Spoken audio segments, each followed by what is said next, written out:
I don't put on my lawyer hat very often when it comes to these reviews, but here is a free piece of legal advice. Make sure that someone in your family knows exactly what your final wishes are. And if you have the time and the wherewithal, and you absolutely should, because what else are you doing right now? Take the time to lay out your final requests in some kind of written document, whether that's a will or it's a DNR or whatever you want to do. Take the time to do it. Now, I have made my directions completely clear. My final wishes are that after I pass, I be politely wrapped in newspaper and left on the curb whenever trash day happens to come. Because once I'm gone, I do not give a crap what you do with this shell. However, I do hope that in the event of some unforeseen circumstances, my body can be as useful as Daniel Radcliffe is in this week's movie, Swiss Army Man.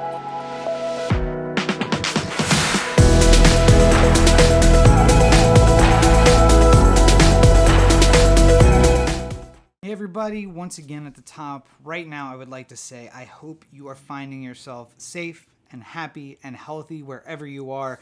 I hope that these videos are becoming a little bit of a diversion from the craziness of life around us. This one's going to be a little bit of a short one. Apologize for that, but hey, I got an entire channel full of videos. If you're looking to find a little diversion for all of the realness of the world around you, make sure you check out those. But let's dive into this week's movie, Swiss Army Man. Now, you may not even heard of this movie before. It flew way under the radar back in 2016, but it's something that came to my attention from a podcast I was listening to, and didn't so much come to my attention, but it was reminding me, oh, didn't you mean to see that movie?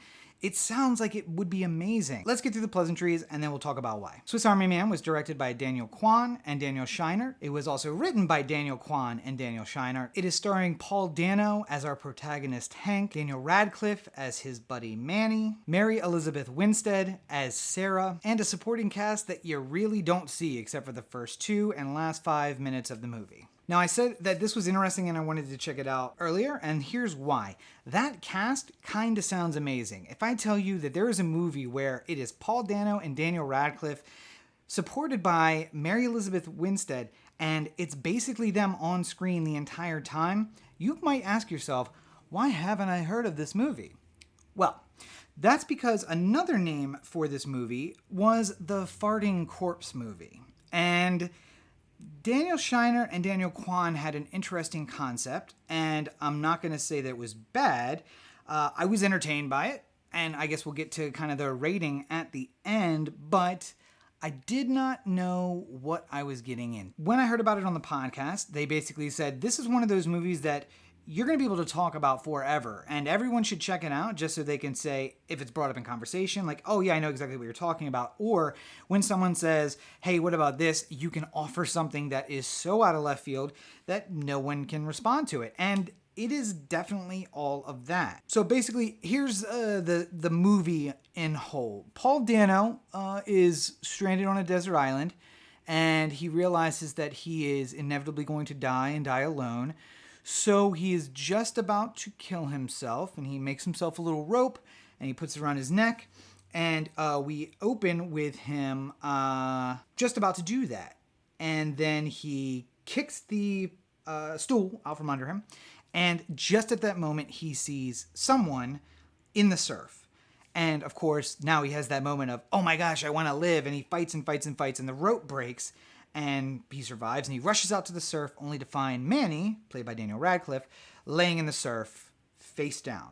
And Manny is, by all accounts, dead. So Paul drags the body up out of the sand. I should say Hank. Hank, played by Paul Dano, drags the body up to the cave where he was just about to kill himself, and he takes the belt off of Manny and, fixes the rope with the belt, and he's just about to do it again when Manny makes a noise. And now Hank's interested and he goes down, but the sun's going down, and so for whatever reason he can't finish his gruesome work for the evening, so he just hangs out in the cave with this corpse of Manny, again, played by fully throughout the entire thing, as far as I can tell, by Daniel Radcliffe, in possibly his best performance ever. And Hank becomes kind of attached to the corpse of Manny in the same way that Tom Hanks becomes attached to Wilson during Castaway. But at some point, Hank makes a decision he's going to finish himself off again, we're in the first 5 minutes of the movie here. So he takes the body and goes to throw it out to sea. And once he pushes it out, Manny starts to call to him and then do some tricks in the ocean. So Hank, rides the corpse of Manny, Daniel Radcliffe, back from this island in the Pacific to the Pacific Northwest. So he's back on land, but he's lost in the wilderness. And if you were as lost as I was when all this was started, that's okay. Because it's only going to get weirder from here. So in order to survive in the wilderness, Hank learns that Manny has a bunch of skills. Like, he's full of fresh water. So whenever he needs water, he just presses on his stomach. Fresh water comes out of his mouth and he drinks it. But he can't do this while Manny is talking to him. So basically, Manny has to go away. Then the corpse is there still. And then he pushes on his stomach and the water comes out. And then he sits his head back and Manny comes back. And that's weird. And he has a whole bunch of other skills. Like if he loads rocks in Manny's mouth and then pushes him over and cocks him by pulling on his arms, he can then tap on his back and fire him like a machine gun. So, yeah. Just in case you do want to check this out, I'm going to go ahead and just say from here on out, we're going to do our spoiler section. So if you don't want to hear the spoilers of this, skip down to the time down below because spoilers are going to start right now. So here's what it all comes down to. And I know a lot of that didn't make a lot of sense. When we get to the end, Manny actually carries Hank out of the woods. Hank stops believing that Manny is actually alive, that he's actually just a corpse, and falls out of a tree, and then he's attacked by a bear, and he gets mauled. And so Manny comes back to life to save his friend because they've developed a friendship over this time. Not just a friendship, kind of a romance over all this time. And they walk out of the woods, and they walk out of the woods into the yard of a woman named Sarah, who Hank is obsessed with, a woman from the bus that he had pictures of on his phone. And I'm getting a little ahead of myself. So earlier, when Manny decides that he no longer wants to be alive, he'd prefer to be a corpse, they kind of give up and they end up tumbling down this hill, and Hank's phone falls out of his pocket, and Manny sees it and sees this beautiful girl on the background, and Hank convinces Manny that that is in fact his phone and that is his wife, and they make up this whole life between Manny and Sarah. So it inspires Manny, who is the corpse, by the way, to stick it out. And that every time he gets happy, he gets a little more back to life. And a little more back to life, including, and I'm sorry about this in advance, the fact that when he gets excited, it points north. So that's one way that they can use a compass, is to get him excited and then use that as a compass direction. That's one thing. And then, in order to continue that, Hank has to dress up like Sarah in the pictures by putting moss on his head and, designing a outfit that looks like it and dressing up for Manny, who again is the corpse. And then they just build more and more complicated sets. Like there's a bus, and here's the story of how they met. It's on a bus, and them at dinner. And again, this is Hank dressed up as Sarah, the girl from the picture of Hank's phone, who Manny thinks is his, and Manny the corpse. So after they stumble out of the wood, I know it's complicated. It's ridiculous. It makes more sense when you watch it. Just check it out. But eventually they walk out of the woods into the backyard of Sarah, whose daughter is there because she's got a daughter and a husband, by the way. They find Hank, and Hank says, I've been lost in the woods, and there's Manny there, but Manny is in fact a corpse. And so we kind of learn that Manny was a corpse the whole time, and of course Hank has some mental health issues and is projecting all of these things on there. So then you think about everything that happened on the adventures, and you think about the fact that Manny was dead the whole time, and that Hank was just doing all of the things.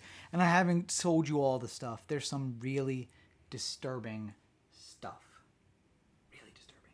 Hank realizes in that moment that he's not in love with Sarah, this girl that he saw on the bus, that he is in fact in love with Manny, who's again a corpse, but he's alive in Hank's mind. So an ambulance comes, the coroner comes to take Manny away, and Hank loses it and grabs Manny in the body bag and drags him back to the woods and down to a river, and then they're floating downstream, and the authorities are following along beside the stream. And then they stumble upon this like wonderland of complex sets, like a bus and a restaurant and a house. And then we realize that, oh, he was never on an island. He was never lost in the Pacific Northwest. He was going to kill himself in the backyard of this woman that he's obsessed with, and then a body came by, and they do explain that. Apparently down or upstream there's a bridge where people commit suicide, and most likely Manny was a person who jumped off that bridge, floated down there, Hank found it, and then this whole thing started.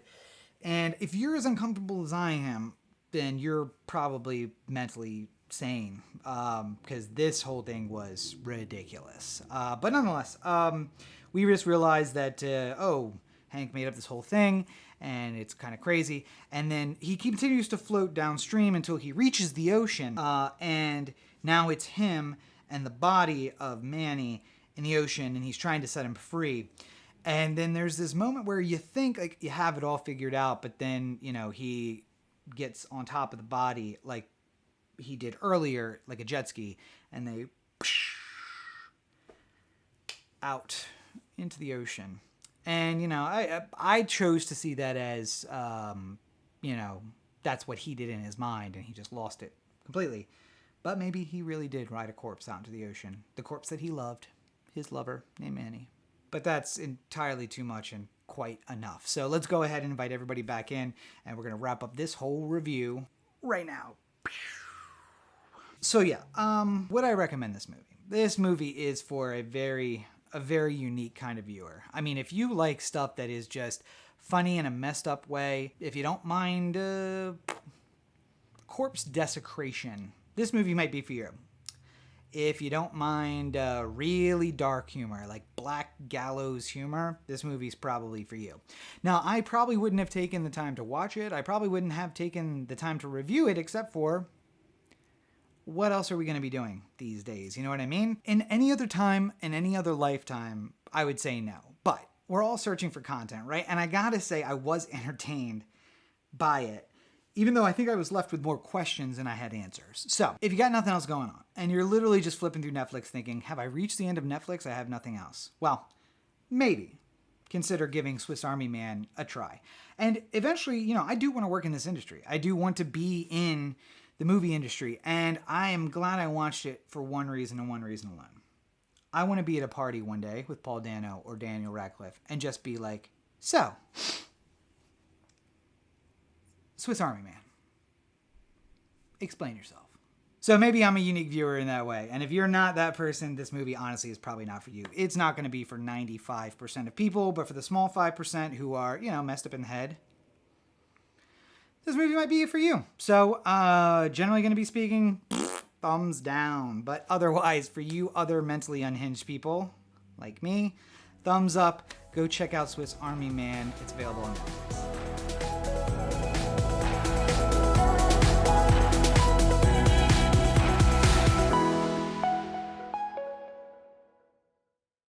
Well, there you have it. Yet another episode of the Everyman Movie Review in the books.